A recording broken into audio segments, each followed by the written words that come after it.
Bom, comecei a gravar. Boa noite a todos, né? Essa vai ser a nossa oficina de redação científica do Laboratório de Bioquímica e Fisiologia de Insetos, né?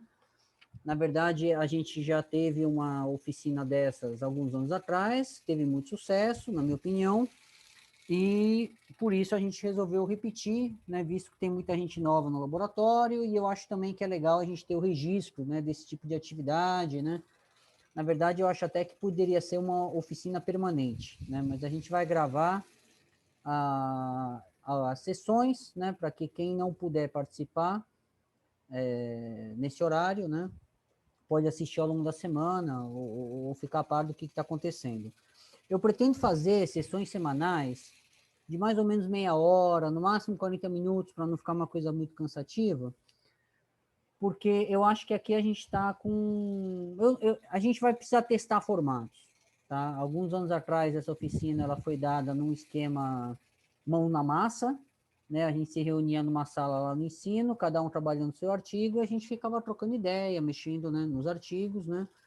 Eu não sei se a gente vai conseguir fazer isso remotamente, não sei se vai funcionar, tá? Mas a gente pode tentar. Tem estratégias para dividir salas, ou então cada um trabalha individualmente e tira dúvidas comigo, enfim.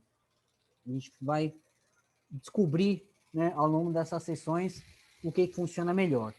Eu vou fazer um registro escrito, tá, das coisas que eu vou falar,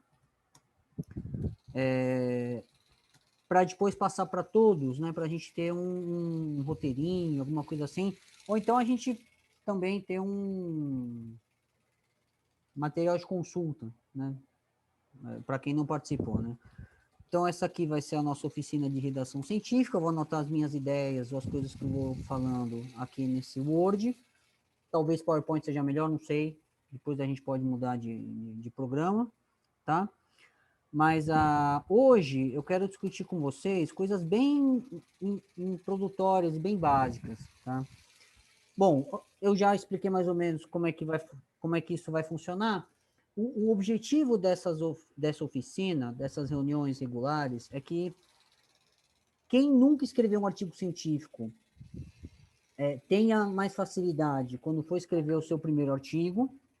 Quem está escrevendo um artigo agora possa tirar dúvidas e ter um pouco mais de, né, segurança no seu trabalho. E quem já tem mais experiência também não só pode ajudar quem está trabalhando nisso, né, nas discussões, né, mas também, às vezes, fazer ajustes, né, no trabalho que estiver fazendo naquele momento, tá? Então, a gente pode colocar aqui, né, como objetivo, né, como fala? Familiarizar e revisar conceitos, né, para escrita de artigos científicos, né? Bom, eu quero começar discutindo com vocês, que eu acho que é uma coisa muito importante, que às vezes a gente esquece, né? E que com certeza eu não sei se deve ter algum manual que deixe isso muito claro, mas quando eu era aluno de graduação, isso não existia. Então, eu tive que aprender meio que nas conversas com os colegas, nas discussões, né? Qual que é o objetivo, né, de uma publicação científica? Né? Para que serve um artigo científico? Né? E aqui, essa discussão ela é fundamental, tá? Porque se você não tiver clareza do que você quer, né, você não, né, se você não sabe se você não sabe onde você está e onde você quer chegar, você não sabe que caminho que você vai seguir, né? Então, isso aqui é fundamental, né? Tem duas maneiras da gente olhar para o objetivo de uma publicação científica. Na verdade, tem duas. Isso se aplica a qualquer coisa, que é você olhar o produto e o processo. Tá? Isso aí é uma discussão filosófica que se aplica a praticamente qualquer coisa, né? E aí vale a pena a gente pensar, vamos pensar nesses aspectos separadamente, tá? Primeiro a gente pensa no artigo científico como um produto, né? E aí a gente tem que tomar cuidado com algumas coisas, né? A primeira, tá? E isso é um alerta, acho que para os estudantes e para todos nós, né? De que a carreira científica hoje, ela é muito profissional, ela é muito profissional. Tá? Então, assim, hoje a gente tem um salário regular, tem férias, 13º, tem gabinete, tem horário de trabalho, enfim, a gente não respeita muito, mas, né, trabalha, né, o trabalho é meio irregular nesse aspecto, mas é um trabalho muito, como é que fala? Normatizado, com padrões, com procedimentos, né? Isso escapa muito da ideia que as pessoas têm da carreira científica quando elas querem ser cientistas, quando elas são mais novas, querem, não, vou entrar na, né, faculdade porque eu quero ser biólogo, por exemplo, como aconteceu comigo, né? A gente tem uma ideia um pouco idealizada do processo, né, do trabalho científico. E aí o que acontece é que às vezes a gente não percebe que, da mesma maneira que um padeiro faz pãozinho, né, um cientista faz artigos, né, faz paper. É claro que a gente faz um monte de coisa, tá? A gente orienta, a gente forma recursos humanos, a gente, né, tem uma série de funções administrativas, às vezes até políticas e por aí vai, mas o carro-chefe do trabalho científico, ele na maioria das vezes, né, medido pela sua produção intelectual no formato de um artigo científico. Isso é muito forte nas ciências biomédicas. Tá?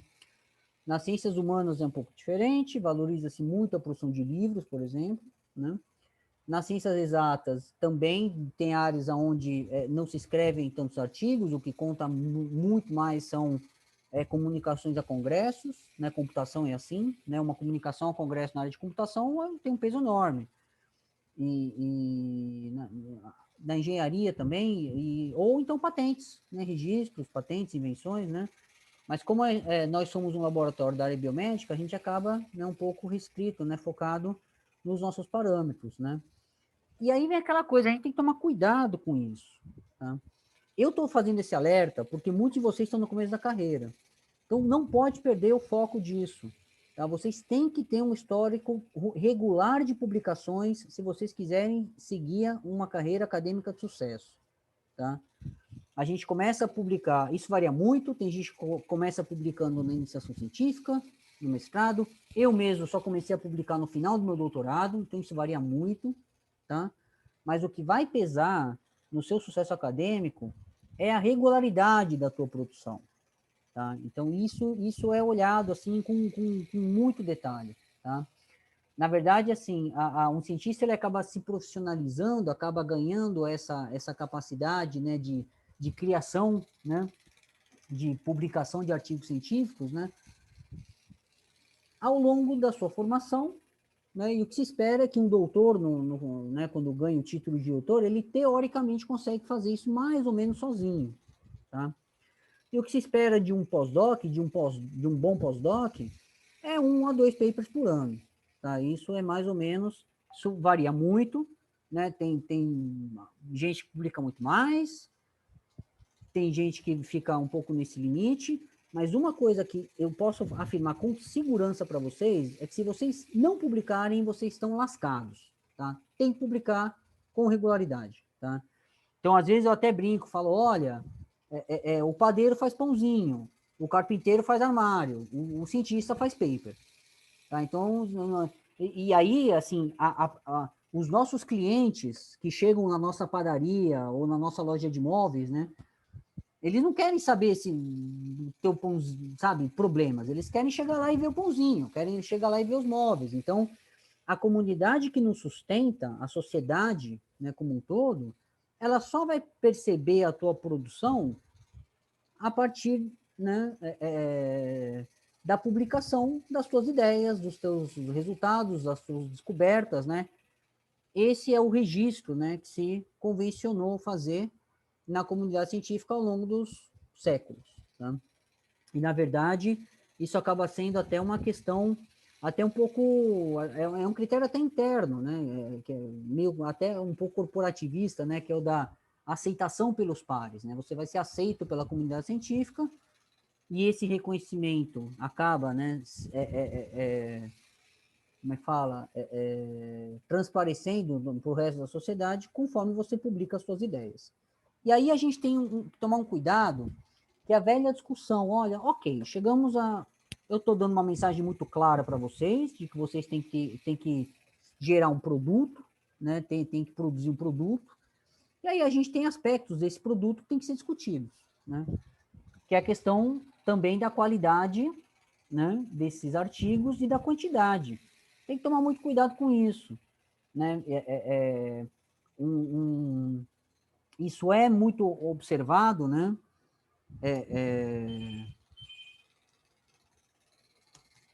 Gente, eu vou ter que fazer uma pausa, depois eu continuo. Espera aí.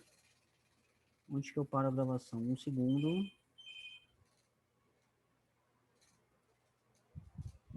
Tá. Não, espera aí. Eu fiz certo? Não sei se eu pausei certo. Pronto. Bom, gente, então, a gente estava discutindo a questão do... Eu acho que eu deixei bastante claro para todos, né? A importância, né, de se publicar artigos com regularidade, né? E aí a gente tem que realmente pensar nessa questão, né? De que a partir do momento que a gente define que esse é o nosso produto, é isso que a gente produz, né? A gente tem que levar em conta esses parâmetros, né? Como quantidade e qualidade. Quantidade eu já meio que dei uma introdução ao tema para vocês, né? De que é importante a gente ter um certo número de artigos ao longo da carreira, ao longo dos anos, né? De que regularidade é muito importante, né? Mas a gente precisa também tomar cuidado com a questão da quantidade. E aí tem toda essa discussão a respeito das revistas predatórias, né? Como é que fala? Aqui, predatórias, ou então o que lá fora se chama, né, de salame science, né? Salame science é uma coisa muito comum. Que na verdade são extremos, né? Que acabam acontecendo, e na verdade até a questão das fraudes, né? O que acaba acontecendo é que o meio acadêmico ele é tão competitivo, né? Isso vem daquela... Isso aí até expresso com aquela frase, né? Que é, como é que é? Publish O Paris. or perish, né? Que ou você publica ou você morre, né? Um negócio drástico assim.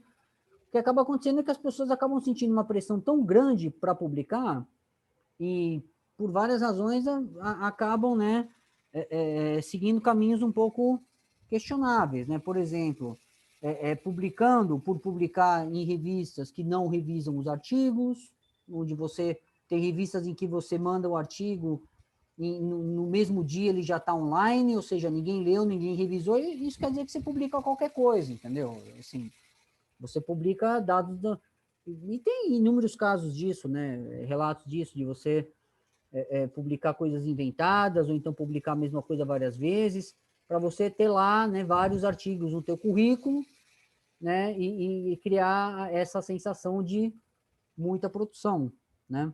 O que acontece, às vezes acontece, né? Eu não sei muito bem como descrever isso, mas isso inclusive aconteceu no Brasil, um caso escandaloso, assim. Eu não vou entrar em detalhes para não constranger ninguém, mas que é um negócio da cirandinha, né, científica, né? Você pega lá um grupo de, sei lá, 10, 20 autores que resolvem publicar juntos, todo mundo coloca o nome de todo mundo nos artigos, só vai mudando o lugar, né? Ou seja, você publica 20 artigos por ano, tendo trabalhado só em um, mas você combina com os seus colegas para fazer um consórcio aí, para todo mundo aparecer com muitas publicações por ano. Acho que não preciso nem comentar, né? As questões éticas envolvidas, né? Isso, na verdade, tem a ver, né, com o papel, né? A gente pode discutir isso mais para frente, né? Que é com o papel de um autor científico. Alguém está com o áudio aberto, por favor, Fernando, né? desculpa, eu tenho uma pergunta sobre isso daí. Sim, pode fazer. Quando eu tenho que considerar que uma pessoa vai entrar ou não no meu artigo? Tipo, quando Qual o nível de ajuda que ela me deu no projeto eu considero para ela entrar?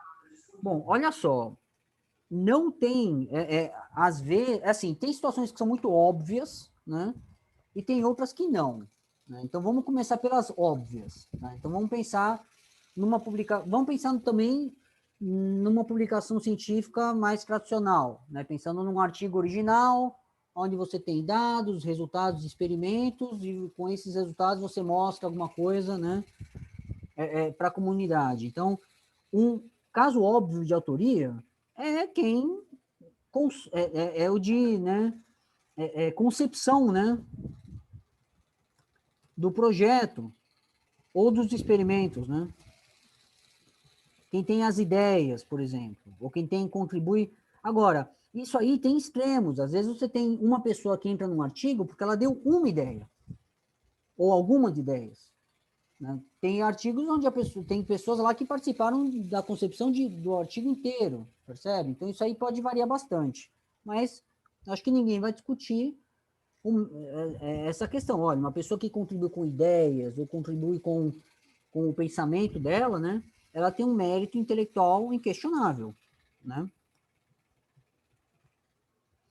A outro tipo de contribuição que é óbvia, né? Que ninguém vai discutir, é o de realização dos experimentos. Aqui a gente tem um problema, tá? Que às vezes é uma coisa que causa um pouco de confusão e muita controvérsia. Ninguém vai questionar a importância da participação, por exemplo, de um aluno de pós-graduação, né? Ou de um pós-doc que está lá na bancada, que faz os experimentos, ou então, por exemplo, você tem experimentos na tua publicação que precisaram da ajuda, né, de um colega que foi lá e fez as coletas com você, ou fez os experimentos propriamente ditos, né, te ajudou na obtenção daqueles resultados. Né? Então, quanto a isso, não há dúvidas, né? Olha, essa pessoa participou diretamente. Também a gente tem que considerar que podem existir variações extremas disso. Você pode ter trabalhos onde duas pessoas trabalhando juntas o tempo todo, em parceria, fazendo experimentos juntas, e você tem aquela situação, caramba, eu estava precisando de ajuda, um dia a pessoa foi lá e tirou uma plaquinha da geladeira para mim, porque eu estava precisando, né, que aquela plaquinha tivesse a temperatura ambiente quando eu cheguei no laboratório. Essa pessoa, ela vai entrar no artigo? Não, você pediu uma ajuda pontual, isso faz parte do trabalho em equipe, do trabalho de grupo, do laboratório. Agora, se você pediu para uma pessoa te ajudar de maneira sistemática, intencional e organizada, mesmo que seja na realização de apenas um experimento do teu artigo, aí vale a pena considerar essa pessoa como coautora. Ela vai ter uma participação pequena, mas ela participou, né?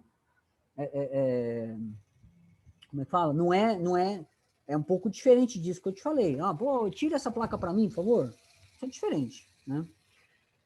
Também tem uma questão, então vamos colocar aqui para marcar isso, né? Que isso é diferente de uma ajuda pontual, certo? E também tem uma questão que às vezes é um pouco espinhosa e que é difícil de tratar, que é a questão do trabalho técnico. Por exemplo, tá? A gente não tem esse problema no laboratório, tá? Mas tem laboratórios que têm esse problema. Imagina que você tem um laboratório que tem um técnico que é especialista naquela técnica e ele presta serviço para outros. Esse técnico entra nos artigos como autor ou não? Você pode ter diferentes visões desse processo. Na verdade, na Fiocruz a gente tem casos claros disso. Por exemplo, quando você vai lá e usa uma plataforma da Fiocruz, você está usando aquela plataforma como serviço. Tá? A pessoa que toca a plataforma, ela vai entrar no seu paper? Sim ou não? Percebe? Se você for stringente para uma direção, uma pessoa que pilota uma plataforma, ela vai publicar milhares de artigos por ano, porque a plataforma ela colabora com centenas de pessoas que publicam seus papers, percebe? Isso é razoável? Né? A questão aqui depende do envolvimento e do esforço intelectual que aquela pessoa teve. o quanto que ela se envolveu no trabalho, e isso às vezes é subjetivo. Eu vou dar um exemplo do nosso laboratório. A gente tem uma publicação, por exemplo, em colaboração com a plataforma de proteômica, que é o laboratório lá do... Hoje a chefia é da Ana Gisele e do Richard, mas o Jonas Perales foi o grande, né, mentor desse laboratório, né, chefe muitos anos e continua sendo, né, a referência, né. Mas assim, a gente precisava identificar uma proteína que a Samara purificou. A Samara está na reunião? Não sei, não consigo ver. Não, Bom, acho que enfim, não. ela vai assistir depois e vai achar engraçado, né. Ela purificou a proteína, a gente foi lá conversar com a plataforma.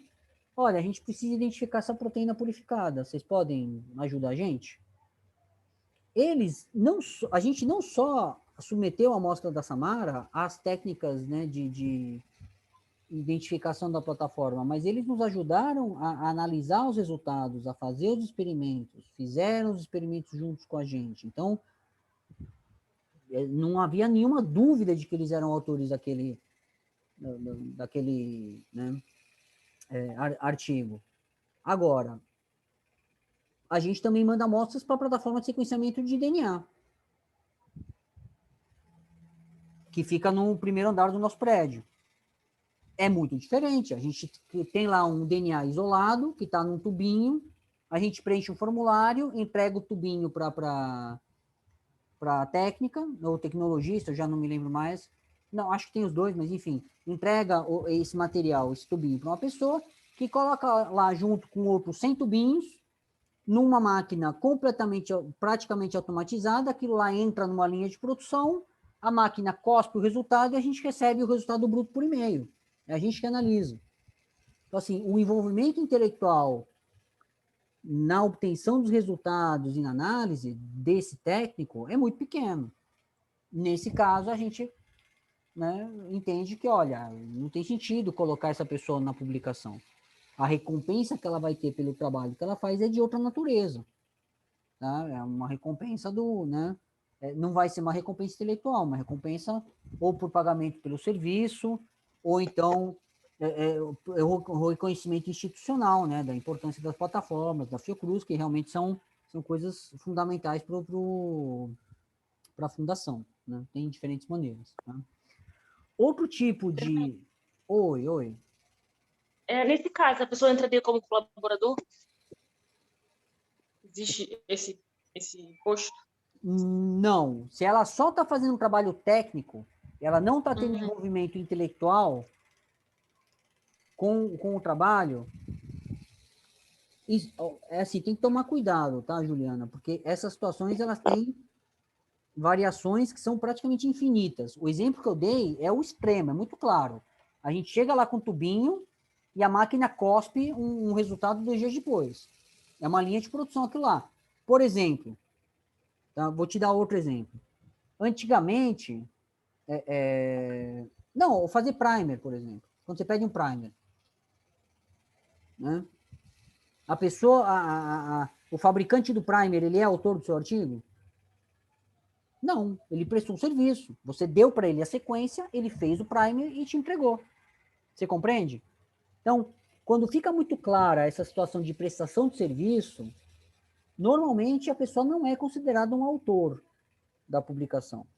Isso não quer dizer que não existam técnicos, né, que São muitos participam artigos. dos artigos.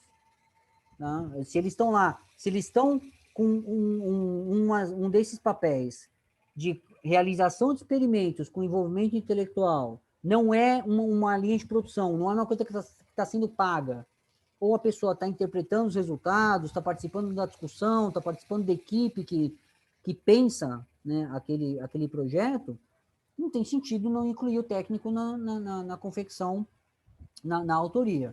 Mas aí é o que eu te falei, as variações são infinitas.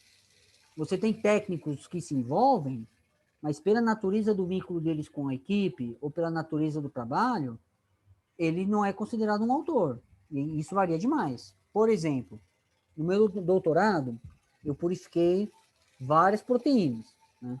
Algumas delas eu consegui mandar para a plataforma de sequenciamento de proteínas da Faculdade de Medicina lá da Unifesp.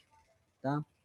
Faculdade de Medicina não, de Farmácia. Departamento de Farmácia da Unifesp, da Federal, que é a Escola Paulista de Medicina. Por isso que eu me confundi. A técnica que tocava aquilo lá era uma pessoa espetacular.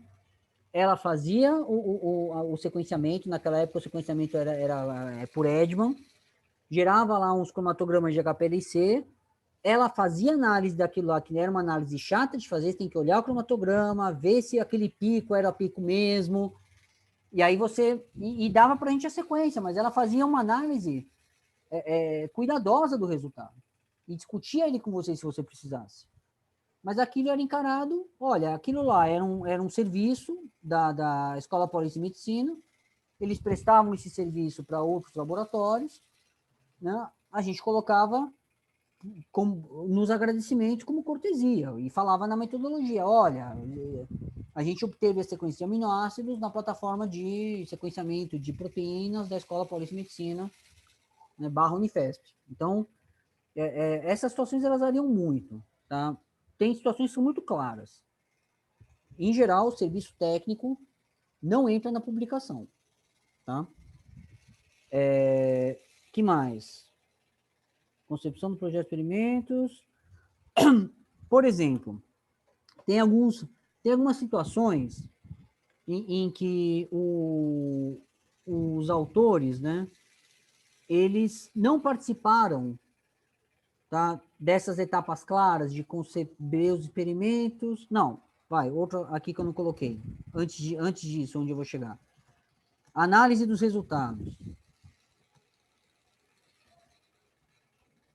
Redação do artigo. São coisas muito diferentes, né? Mas, assim, a pessoa não botou a mão na massa. Ela não fez experimento, ela, às vezes, nem participou daquela análise preliminar dos dados brutos, mas ela ajuda na discussão e no entendimento daqueles resultados, tá?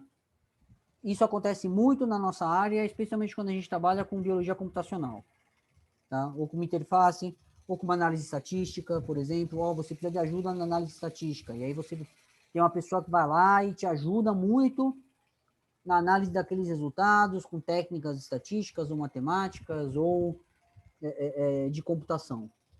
Essa pessoa participou do trabalho, percebe? Ela não fez o experimento em si, ela nem... como é que fala? Às vezes nem entende muito bem o que está sendo feito, né? Não participou do desenho do projeto, né? Nem do desenho do experimento, mas ela te ajudou muito a você conseguir extrair significado a partir daqueles dados. Então, isso também é reconhecido como autoria. Eu vou ter que fazer outra pausa por causa da bateria do computador. Gente, deixa eu fazer... Cadê? Isso é só porque eu tô gravando. Né? É óbvio. Fernando, Oi. eu tenho uma pergunta. Sim. A ordem dos nomes dos autores, quando vai publicar um artigo, marca o grau de interação, de ajuda que as pessoas tiveram na elaboração ou no desenvolvimento do artigo? Sim, muito. Tá? Isso é típico, mas tem que tomar cuidado. Isso vai depender da área. Tá? Nas áreas biomédicas, o que se convencionou com o tempo, se bem que isso acabou, como é que fala? Passando para as outras áreas também do conhecimento, tá? Mas o que se convencionou ao longo da segunda metade do século passado é uma anotação de autorias aonde se coloca. E é engraçado, né? Porque no começo do século passado era ordem alfabética, né? E também tinha um pouco essa ordem que eu vou comentar agora, mas com o tempo parou-se de usar a ordem alfabética e passou-se a usar isso que eu vou falar para vocês agora. O que se convencionou é colocar como primeiro autor a pessoa que mais contribuiu concretamente com aquele trabalho, tá? É o cara que fez os experimentos, que analisou os resultados, que discutiu com o chefe ou o orientador ou com o resto da equipe, é a pessoa que tocou aquilo lá. E, em último, o último autor é o coordenador do projeto, o mentor intelectual. Situação simples e clara no nosso laboratório, que é mais comum. Tá? Você tem lá o orientador de pós-graduação e o aluno de mestrado, doutorado, iniciação científica, o que for. Geralmente, o que acontece? O aluno que fez quase tudo é o primeiro autor e o orientador é o último autor. Então, se vocês pegarem os artigos do laboratório, quase todos eles são assim. O primeiro autor é o aluno de pós-graduação e o último autor é a Dani, ou a Patrícia, ou eu, ou sei lá, o Reginaldo Brasil, enfim, o Eloy Garcia, os pesquisadores que passaram pelo laboratório. Tá? No meio, colocam-se os colaboradores. Às vezes, você tem situações que são um pouco difíceis, que fogem um pouco desse roteiro tão simples. Né? Por exemplo, às vezes você tem 2 alunos que participaram muito, que fizeram... Assim, não dá para virar e falar, olha, esse cara aqui, ele fez mais do que esse. Aí o que se faz é compartilhar a primeira autoria. Eles entram, né, como o primeiro e segundo autor, coloca-se um símbolo marcando, olha, esses 2 caras aqui têm o mesmo peso.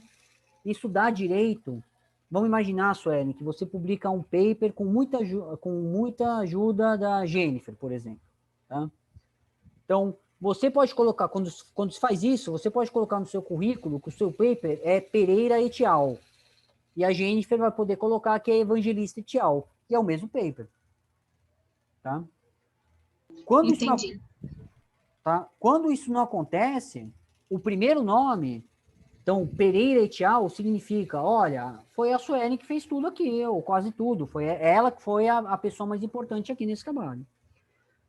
No meio, colocam seus colaboradores, seguindo um pouco essa lógica. Tá? Então, assim, o último autor, no teu caso, vamos imaginar, né? Vai ser a Dani, tá? É quem concebeu o projeto, quem te orientou, quem discutiu as coisas com você, né? É o pesquisador, tá? Ou professor, enfim. O penúltimo é um cara, não é o cara que botou a mão na massa com você. O penúltimo é o cara que ajudou a Dani na concepção do trabalho, mas que não é o principal mentor intelectual desse trabalho. Percebe?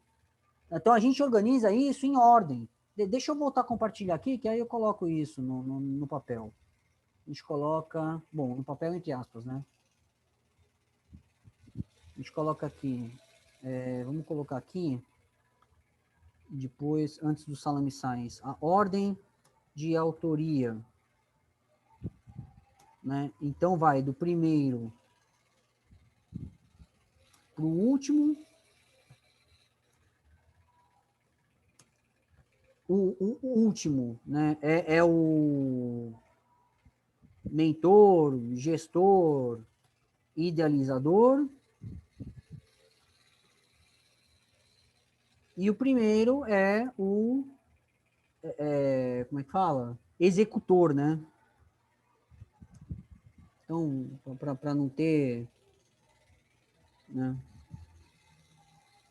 Isso não quer dizer que eu não posso ir para a bancada com meu aluno. E também não quer dizer que você não possa ter ideias, percebe?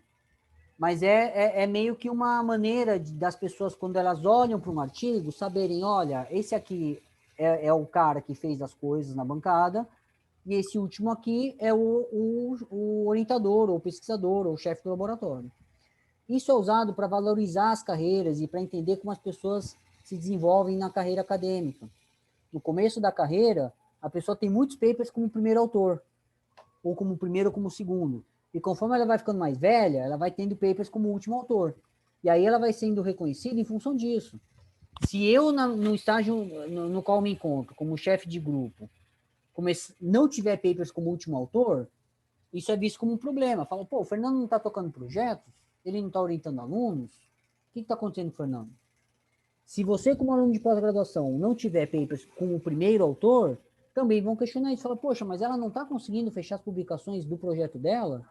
Ela só está aparecendo como segundo, terceiro, quarto, quinto autor? Né? Porque no meio a gente coloca os colaboradores. Em ordem de importância também. Aquela pessoa que te ajudou mais, você coloca em segundo. Uma pessoa que te ajuda um pouquinho menos, você coloca em terceiro, quarto, quinto, e assim por diante. Mesma coisa vale no outro lado da fila, né? A pessoa que ajudou mais, que me ajudou mais, por exemplo, a conceber um projeto, a analisar um projeto, a orientar os alunos, fica em penúltimo. Depois, o antepenúltimo, e assim por diante. Tudo bem? Entendi, tá bom. Tá? Uma Obrigada. exceção, olha assim, uma exceção a essa regra são artigos de consórcios. Tá? Então, imagina, você tem lá o paper do genoma do Hodgins, tem 150 autores. A gente não consegue fazer uma escala com 150 pessoas. Olha, esse cara aqui tem que ficar em 74º, esse aqui em 75º, né? Aí o que se faz é uma solução de compromisso. É você pegar, olha, nesse grupo de 150 pessoas, a gente reconhece uns 3 ou 4, uma meia dúzia, que realmente foram centrais, idealizadores do projeto, né, gestores do projeto, e esses aí a gente coloca no final, seguindo essa lógica. A gente também tem algumas pessoas, meia dúzia de pessoas, que botaram muita mão na massa, que realmente, assim, foram pessoas que foram cruciais na obtenção desses resultados, né, ou na análise, né. Essas pessoas a gente coloca no começo da lista. Todos os outros 140 colaboradores que tiveram papéis que foram importantes, mas que você não consegue diferenciar muito bem quem foi mais importante que quem, você coloca em ordem alfabética. Tá? Isso é feito também para aqueles papers de física de partículas, que tem, sei lá, 200 autores, né? Um paper publicado pelo, né, CERN, por exemplo.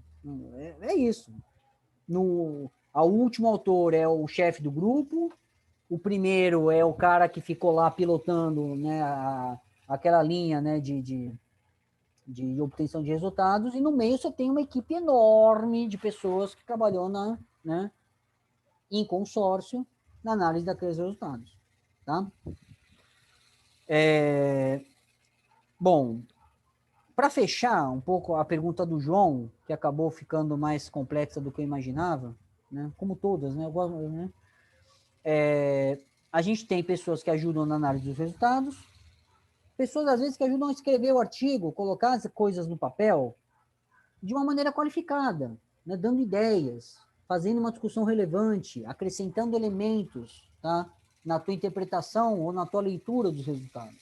Né? Então, tem gente que entra no artigo científico na produção do manuscrito. Mas isso é diferente, por exemplo, de um serviço profissional de revisão. Você tem lá o teu paper, você manda lá para alguém conferir se o inglês está bom, essa pessoa, com certeza, ela foi fundamental para você conseguir publicar, mas ela não é reconhecida como autora do trabalho.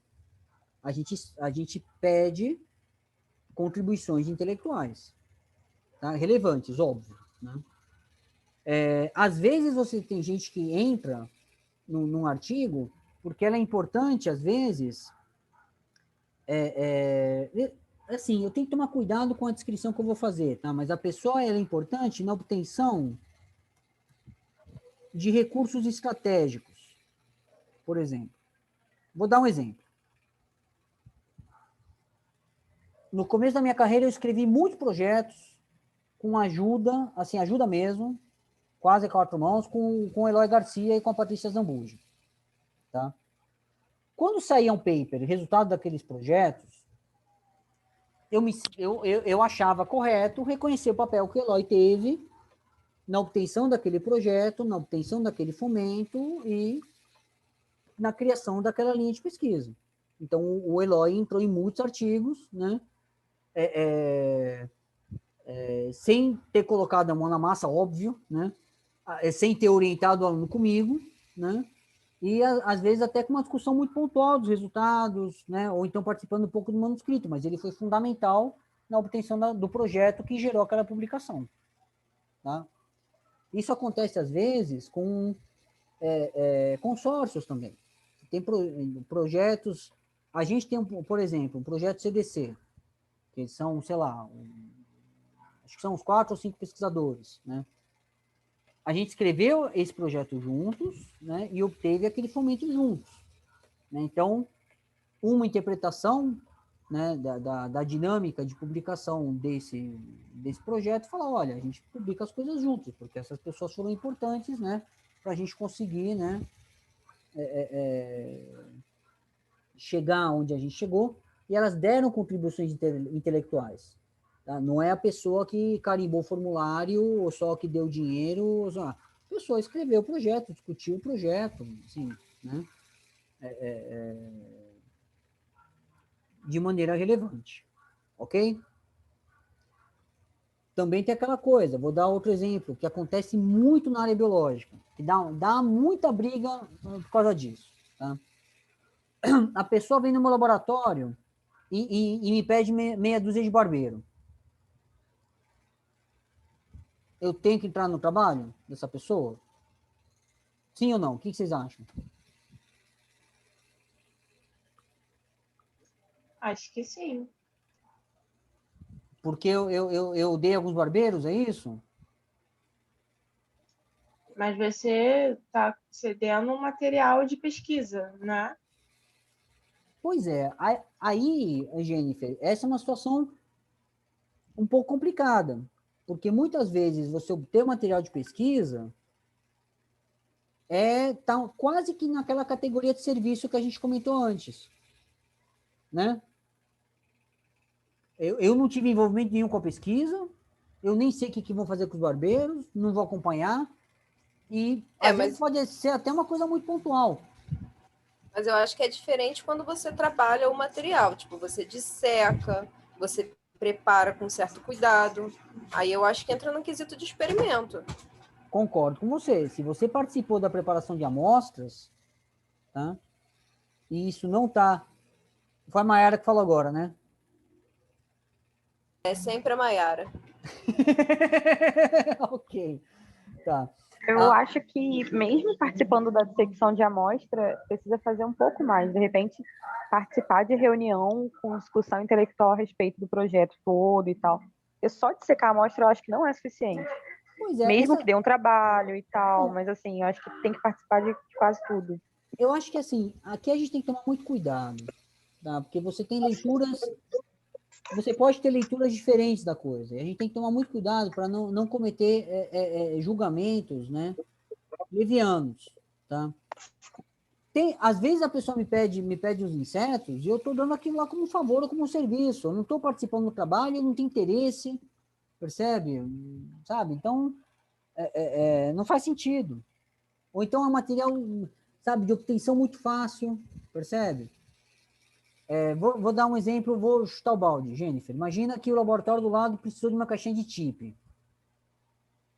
E a gente deu ela de presente. Ou emprestou e esqueceu de pegar de volta. Devemos entrar no trabalho do colega? Porque a gente deu uma caixinha de chip? Sim ou não? Não. Queremos, mas não podemos. Pois é. Qual que é a diferença? Qual que é a diferença de uma caixinha de chip, que é um recurso que se usou para fazer o experimento, por uma amostra absolutamente corriqueira? É diferente Então, eu estava pensando no quesito de, tipo assim, a gente tem a demanda de cuidar, de estar preservando pela colônia, então eu achava que por isso teria que ter essa valorização. Mas aí eu entendi o que você quis falar sobre a parte técnica, né, que cai como se fosse uma obrigação. É uma obrigação e aí não teria essa questão de... Isso, A amostragem, eu disse que não tinha participação intelectual, mas o serviço técnico, ele tem uma participação intelectual, sim. Você tem que saber dissecar aquela amostra para não dissecar de qualquer maneira. Pois é, mas a gente cai novamente no que eu falei. Você tem situações muito variadas e leituras muito que variam um pouco disso. A nossa manutenção de colônia de barbeiros era um serviço completamente de rotina. Tá? Então, assim, a gente fornece... Barbeiros nem tanto, porque a gente interage com poucos grupos, mas flebotomínio, por exemplo, a gente fornece flebotomínios para um monte de gente, percebe?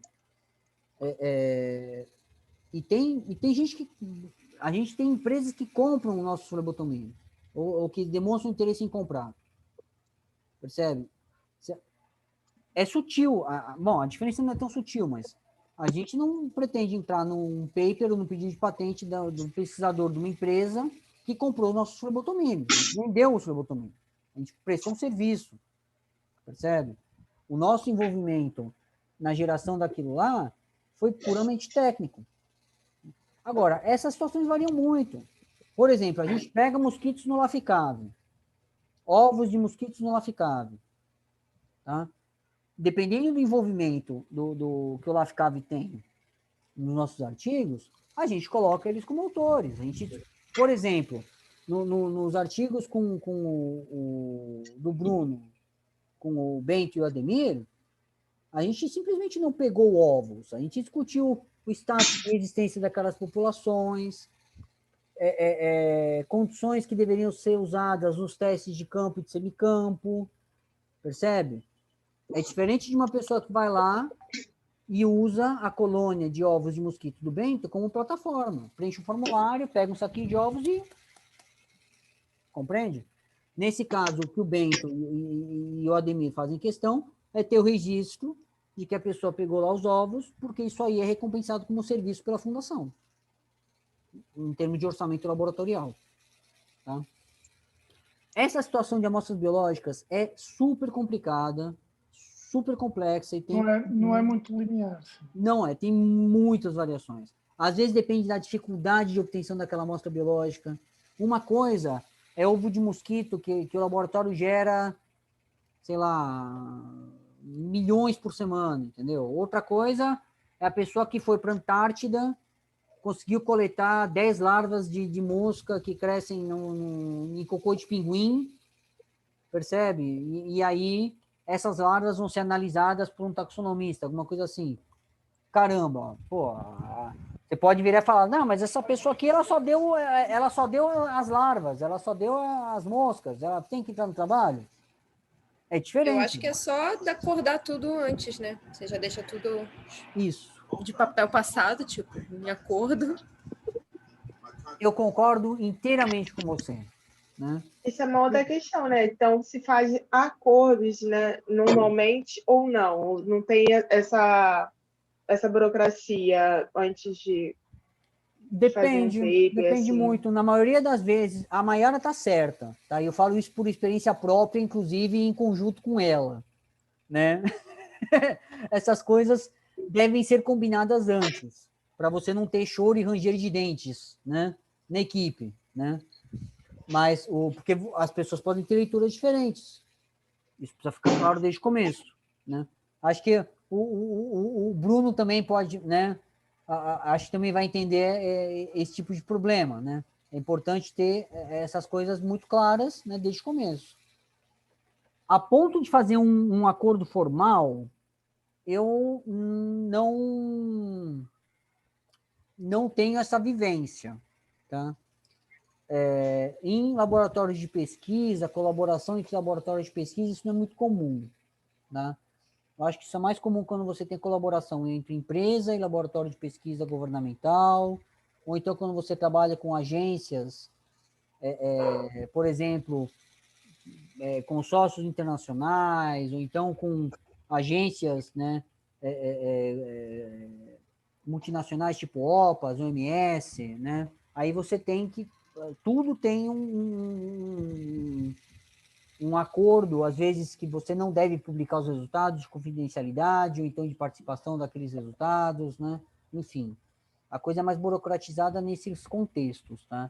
Colaboração simples entre laboratórios de pesquisa, eu não costumo ver isso, não, tá?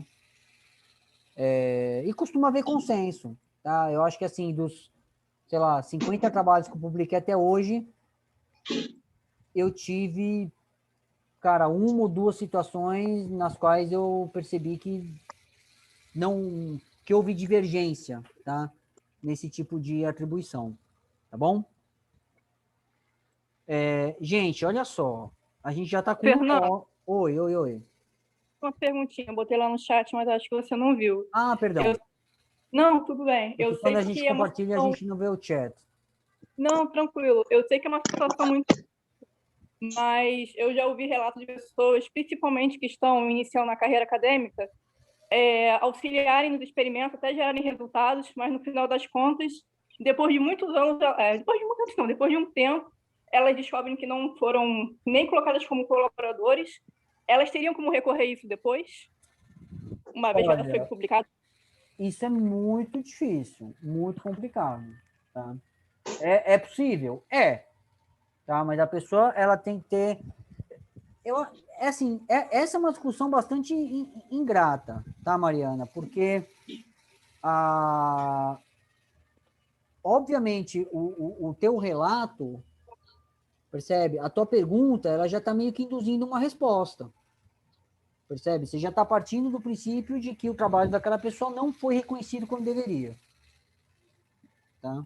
Então... Não, sim, é porque eu tenho uma amiga minha que ela passou por isso no IC, ela era muito crua ainda e tal, e aconteceu esse problema na época, e ela ficou muito chateada, e eu lembrei dessa questão, aí eu achei interessante perguntar mesmo, se a pessoa, não sei, na situação poderia recorrer. Eu acho que isso é muito difícil realmente de acontecer, mesmo por uma questão de ética, mas, enfim, né? Olha, se uma pessoa se sente absolutamente injustiçada, vamos imaginar isso. Que é uma coisa que acontece raramente na academia. Tem gente que rouba resultado dos outros, né? Ou então que acontece isso que você falou. Olha, você tem um trabalho que foi em parceria e a pessoa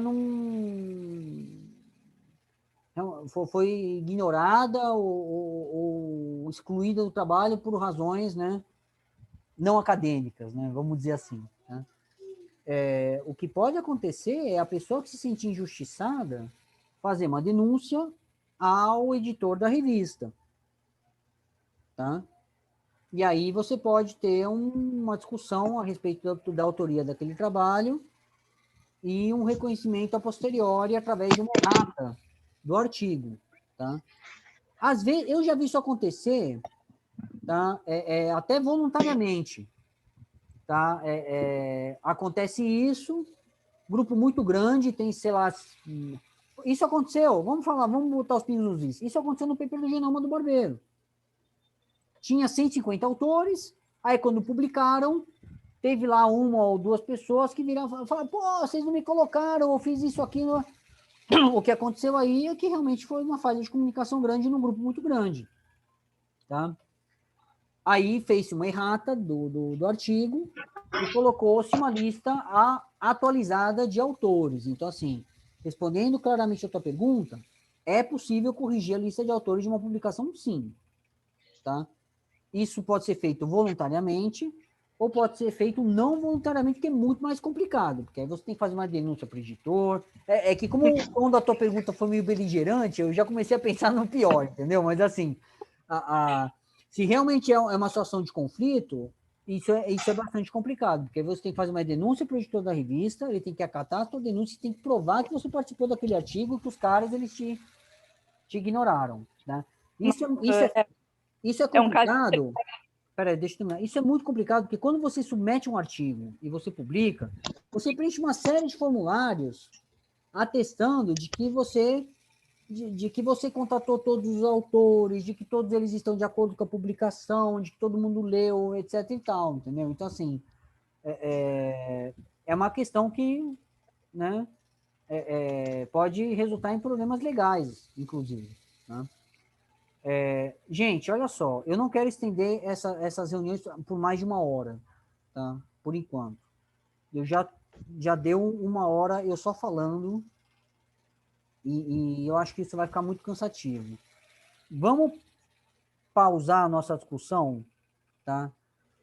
Eu só vou explicar esses problemas aqui para quem não sabe, né, entender do que se trata, tá? E aí a gente retoma na semana que vem essa questão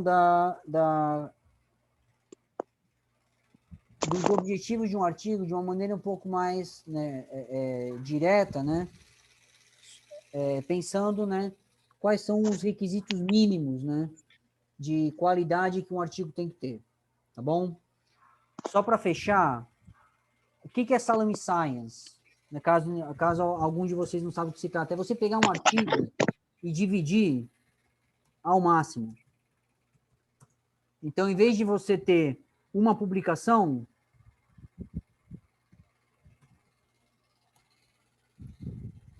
você transforma ela artificialmente em várias, né?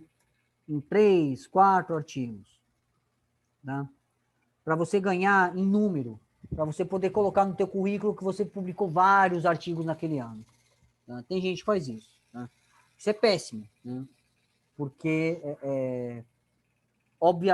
primeiro, dificulta a comunicação daquele trabalho para o público, né? O trabalho está fragmentado, né?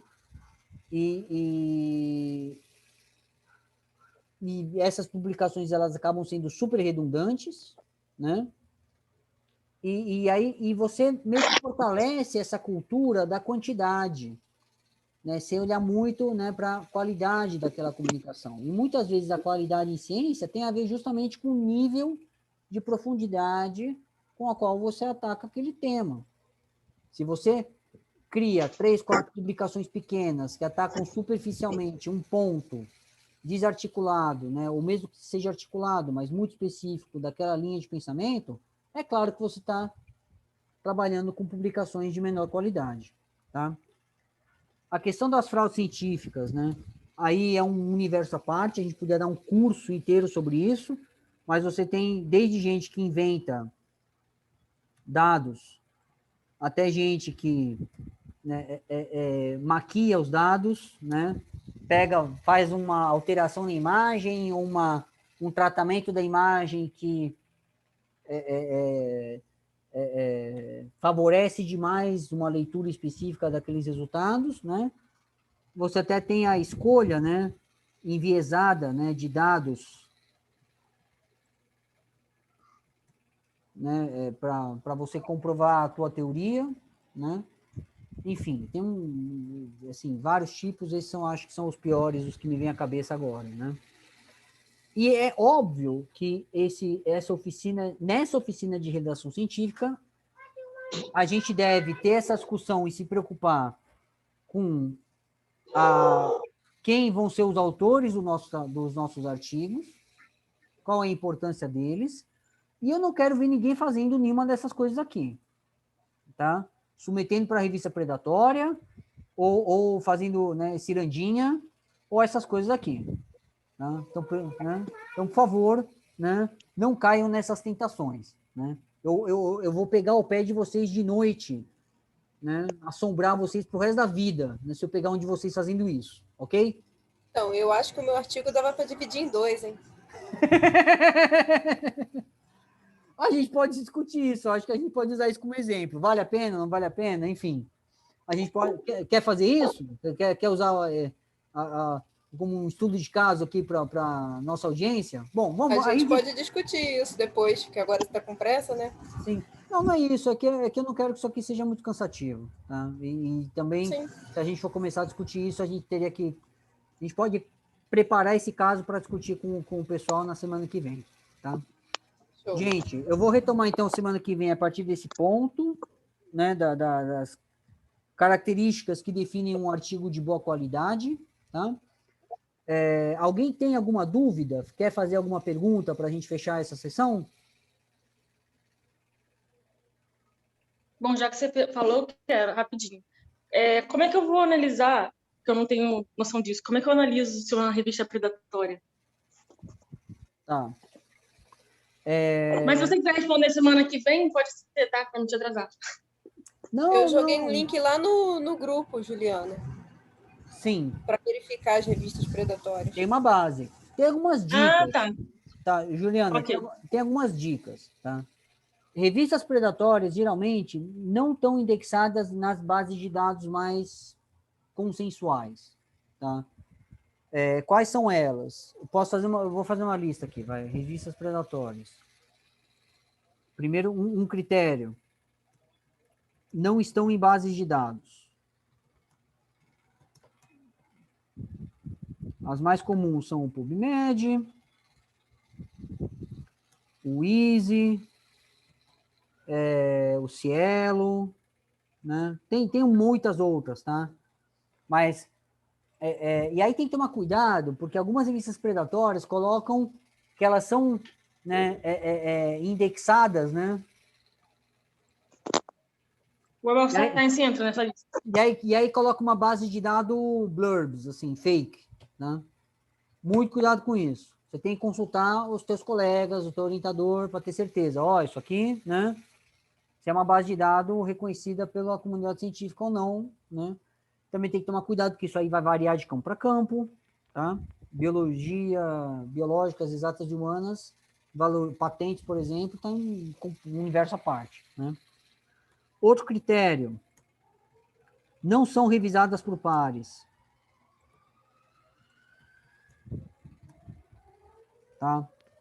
Esse eu acho que é um dos mais importantes, porque às vezes você tem uma revista boa, por exemplo, foi lançado esse mês, ou alguns meses atrás, a Frontiers in Tropical Medicine. Tá? É uma revista que tende a ser espetacular, promete muito, mas ela não está em nenhuma base de dados, porque ela acabou de ser lançada. Né? Mas ela tem um processo de revisão por pares muito sólido. Tá? Eu acho que um jeito de deixar clara a diferença, tá?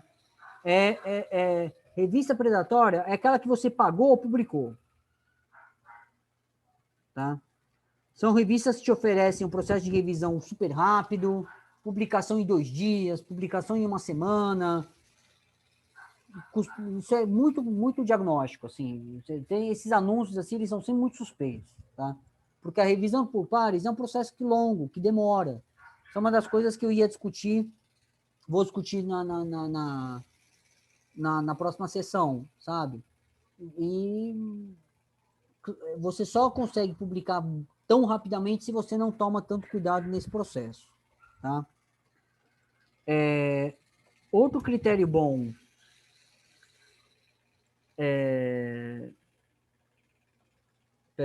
para a revista predatória, tem a questão das bases de dados, tem a questão da revisão por pares. Bruno, você tem mais algum critério para definir uma revista predatória? Não, é um pouco isso. Eu acho que também uma das coisas que tu não estás aí a falar e que tem vindo a ser usado bastante é que também depende da tradição da área. Por exemplo, há áreas que estão a deixar de usar revistas para review e que estão a fazer preprints.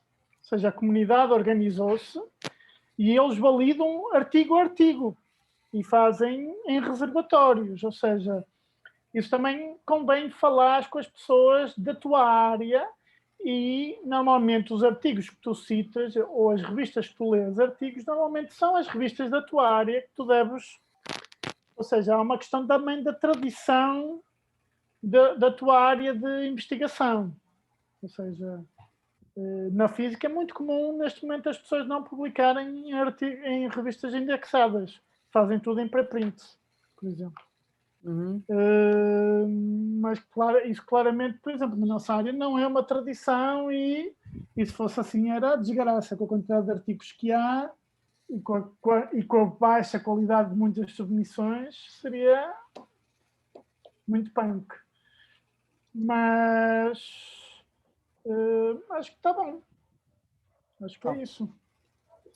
Bom, gente, outro critério, só para fechar essa discussão, é o corpo editorial da revista.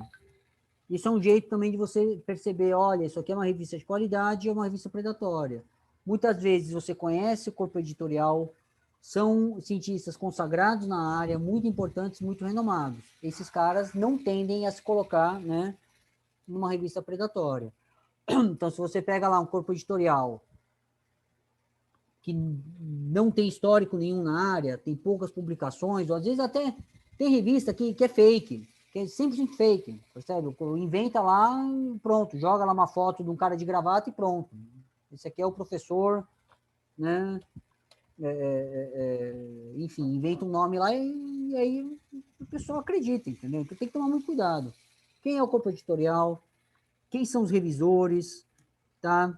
Tem revistas que inclusive publicam, né, o seu corpo de revisores anualmente, para você saber, olha, trata-se de uma publicação sólida, né? Anual ou especialistas, né? Anual ou bianual, sim.